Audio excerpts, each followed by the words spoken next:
A client came to me because she was in a lot of pain. She had broken her back, her neck, and her knee in 3 separate auto accidents.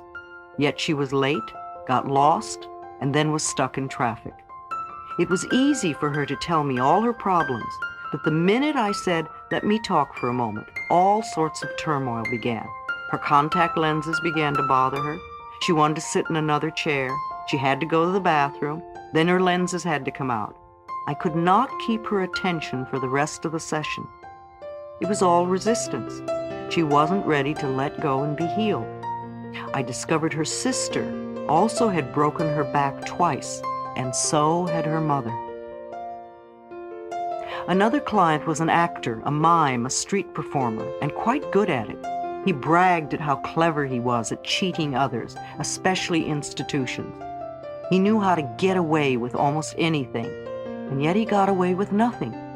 He was always broke, at least a month behind in the rent, often without a telephone. His clothes were tacky, work was very sporadic, he had lots of pains in his body, and his love life was zilch.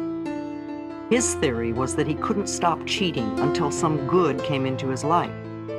Of course, with what he was giving out, no good could come into his life.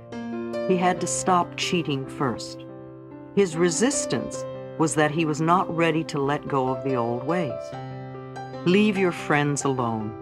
Too often, instead of working on our own changes, we decide which of our friends needs to change. This, too, is resistance. In the early days of my work, I had a client who would send me to all her friends in the hospital. Instead of sending them flowers, she would have me go to fix up their problems.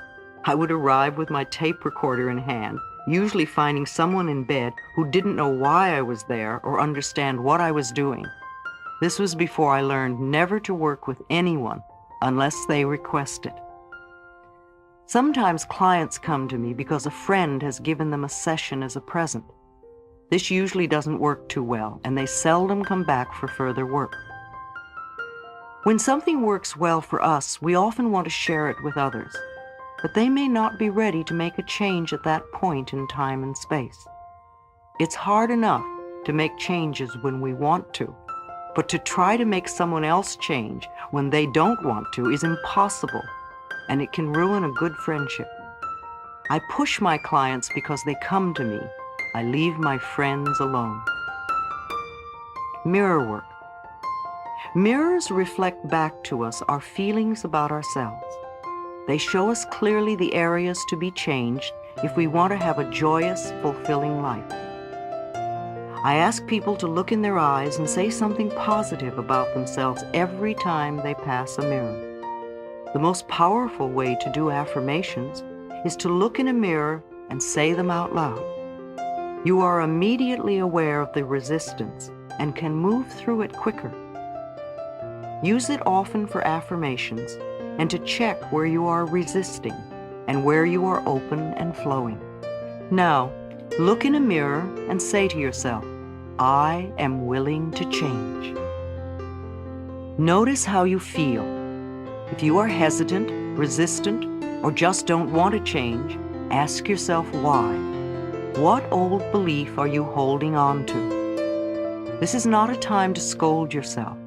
Just notice what is going on and what belief rises to the surface. That is the one that has been causing you a lot of trouble. Can you recognize where it came from?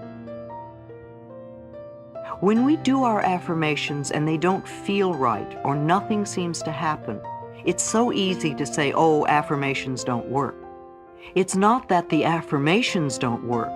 It's that we need to do another step before we begin the affirmations. Repeated patterns show us our needs. For every habit we have, for every experience we go through over and over, for every pattern we repeat, there is a need within us for it. The need corresponds to some belief we have. If there were not a need, then we wouldn't have it, do it, or be it. There is something within us that needs the fat, the poor relationships, the failures, the cigarettes, the anger, the poverty, or abuse, or whatever it is that's a problem for us. How many times have we said, I won't ever do that again? And then before the day is up, we have the piece of cake, smoke the cigarette, say the hateful things to the ones we love, etc. Then we compound the whole problem by angrily saying to ourselves, oh, you have no willpower, no discipline, you're just weak.